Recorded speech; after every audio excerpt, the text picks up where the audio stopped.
Travis Holmes with the Believe Network, BigCatCountry.com, and the Duval Dive podcast. Here with your Jacksonville Jaguars. I'm not even sure what to call it. Let's just call it a quick hit.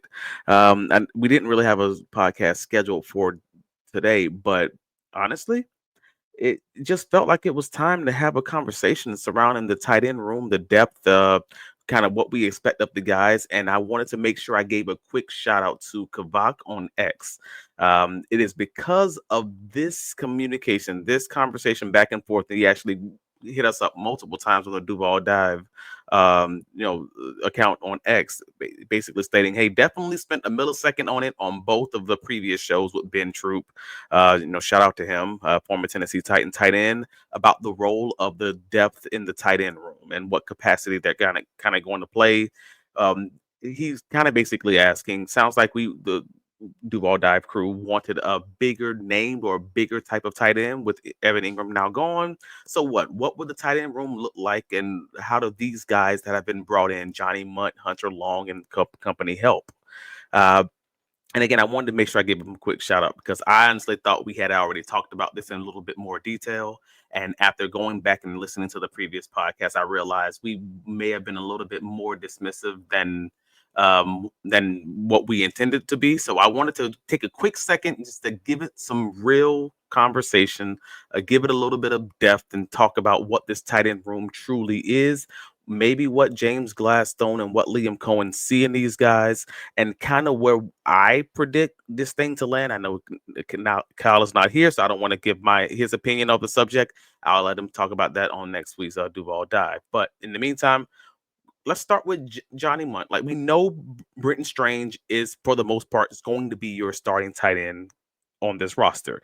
We also have a general inclination that this coaching staff does not generally treat tight ends as like number one, number two kind of options as far as the passing game is concerned, unless injuries happen, like with the 2024 Tampa Bay Buccaneers. So for the most part, you are talking about someone who would likely be, or a room that would likely be third to maybe even fourth in the pecking order as far as the order of who's going to be getting the ball. But nevertheless, you got Johnny Munt, who played both, for Sean McVay in LA. Both played for Minnesota. Played for Minnesota later for, I believe, 3 years. In that system, he's a versatile guy who kind of knows the offense, so he's going to hit the ground running in that way. A lot like quarterback Nick Mullins. He's more of one of your floor raiser types who's going to kind of stabilize that floor, play a lot of the move tight end position, and also give you some adequate blocking as far as that piece is concerned. Now, I have heard a few in the media kind of call him a solid check down guy. Uh, I know in 2024 he had a 4 yard per average depth of target, and in 2023 it was 4.8 yards per average depth of target, and that would almost give folks the general understanding that he is the kind of one of those just run to the sticks and turn around types of guys. But he actually seemed to be a little bit more than that if you watch his tape. So I was, you know what, let's talk about that, because like in the 2023 season, he stepped up in those last 2 games of the season. He had 9 catches for 96 yards and a touchdown on 13 targets in those 2 games after TJ Hawkinson tore his ACL.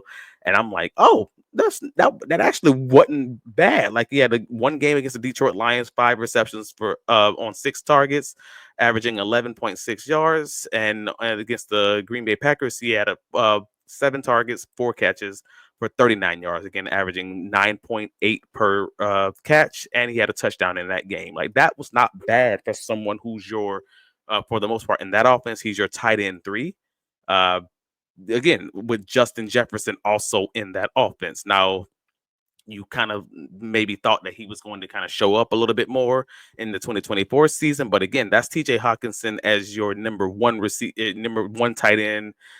Josh Oliver is your number 2 tight end, so he was the number 2 guy at that point, putting up those quality kind of outings late in the season. That's not a bad situation at all. But with TJ Hawkinson returning in week 7 of the 2024 season and Josh Oliver manning that tight end 2 spot, Munt, his most involved game kind of became, that week 2 game against the San Francisco 49ers. He only had like 23 routes ran, and walked away from the game with 3 targets, 2 catches for like 12 yards. So he basically took another step back into being that number 2 tight end to then becoming number 3 tight end once TJ Hawkinson returned. And in 2024, he ended up earning a 63.8 Pro Football Focus pass blocking grade and a 55.5 run blocking grade, which is their above average and their average tiers for Pro Football Focus.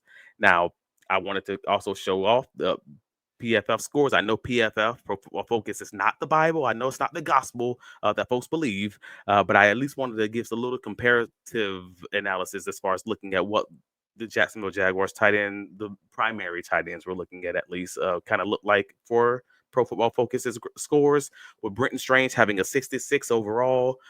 Johnny Munt in the 2024 season had a 57.2, and Hunter Long had a 66.6. However, if you're just looking at run blocking, it looks like Hunter Long blows everyone out of the water at 61.8, with the next closest guy being Brenton Strange at 56.5. And if most Jacksonville Jaguar fans will tell you, hey, we actually like the way that Brenton Strange blocked in the running games. If you do, you're probably going to love the way that Hunter Long blocks. So that may be your Luke Farrell replacement right there. As a guy who can truly like be dominant at the point of attack. And then he was also very good. I believe 12th in the league in pass blocking, Hunter Long, that is. He had a 73.4 pass blocking grade, with Johnny Munt having a 63.8. So again, Munt ended up being pretty good. Like, again, you're talking about that above average to average as far as pass blocking and run blocking per Pro Football Focus and per a lot of the other advanced analytics also. And nevertheless, that gives the Jacksonville Jaguars a few options as far as a few buy low options for both Hunter Long, both Johnny Munt. Because let's talk about Hunter Long while we're already on it. He's been primarily a special teams player for much of his career. Like, he was a blocking tight end who played a lot of special team snaps. I believe he was the second most on the Rams in 2024 of all skill position players. He had 263 special team snaps in 2024. So he was listed as high as tight end 2 throughout much of the 2024 season, and he never achieved 10 routes ran per game behind Colby Parkinson. So, like, we've already talked about the fact that Johnny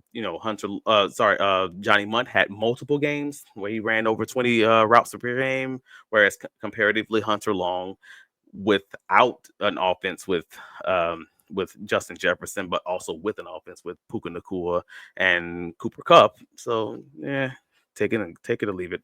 Wasn't running as many routes. They ran a lot more 11 personnel. So I don't really know how to kind of quantify those differences between the way the two offenses were ran. But nevertheless, we already talked about the fact that Long had that 12th in the league pass blocking grade of 73.4 and that 68.1 run blocking grade, which is 5th in the league. And again, the PFF had that rated in their good and above average categories.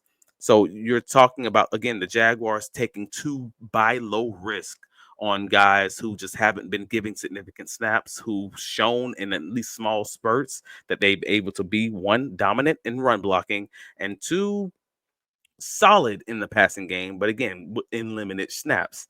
And that's kind of what you want to hope for when you know these guys already know the offense that you're trying to run coming in. Hell, they even with Quentin Morris, that's another guy. He was primarily a special teams player, so these guys are still going to be able to give you more as far as being your tight end 3, and if an injury happens, can still step in and be your tight end 2. Options. Uh, Morris was a 3-year veteran from Buffalo, and he's another guy who was also kind of in a rough situation, similar to Johnny Munt. And if you want to evaluate how good he might be, because he spent his first, 2 years behind Dalton Kincaid. Well, yeah, 2 years behind Dalton Kincaid and Dawson Knox in 2023 and 2024, and his rookie season behind again, Dawson Knox. So you're not getting very many snaps on offensively at that point. You're just playing most of that being a core 4 special teamer. In 2024, he had a PFF pass blocking grade of 50.1, and that was with the majority of his offensive snaps being used in blocking roles. So, like, in college, he was a solid receiving tight end. So that gives you a little bit of a guess that if you think the Jaguars are going to keep 4 tight ends, those more likely than not are going to be your top 4 guys. But what I thought was real interesting, if you're looking at this from multiple seasons, when looking at those additions, I thought it was real interesting because entering the 2024 season, Hunter Long and Quentin Morris were both rated as top 10 run blocking tight ends per Pro Football Focus's run block scoring. So now you're talking about, might be seeing a trend here. When you're talking about, they bought 3 guys in at tight end, they let 1 guy go at tight end, and Evan Ingram, who historically struggled at run blocking. I'm just going to keep it 100. Like, if you look at Pro Football Focus's 2024 grades, you might see, hey, Evan Ingram actually was rated pretty well run blocking. He wasn't horrendous looking, but we also know Pro Football Focus numbers aren't the Bible, so it's kind of that give and take. When you look at the fact that he only had like 101 run blocking snaps, when a lot of these guys have like 3 times that many snaps in run blocking, because Evan Ingram was not being put into those positions, probably because he wasn't the best run blocker. So a smaller sample size, higher score. It's probably one of those situations when you're just kind of manipulating the data to kind of say what you, or show what you needed to show. So I don't hold too much on that. I kind of just let the numbers run me back to the tape. But if we're trying to gauge how this staff may see things with these guys based on their past usage and based on their past trends, for me personally, it would seem, obviously, Brenton Strange, your tight end 1.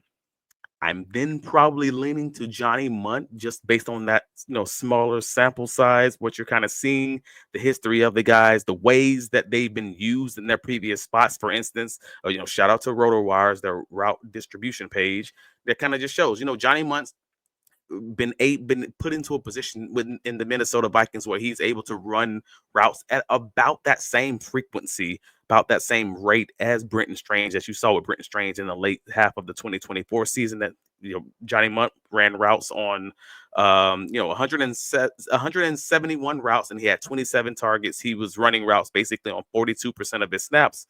Brenton Strange was running routes on 46% of his snaps.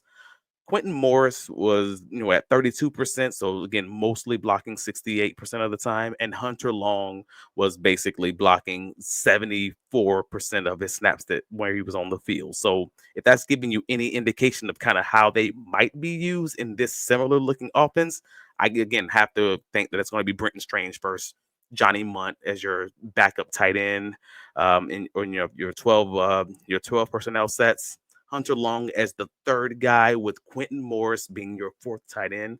That's, again, my guess before seeing these guys in pads. I want to be very clear in saying that.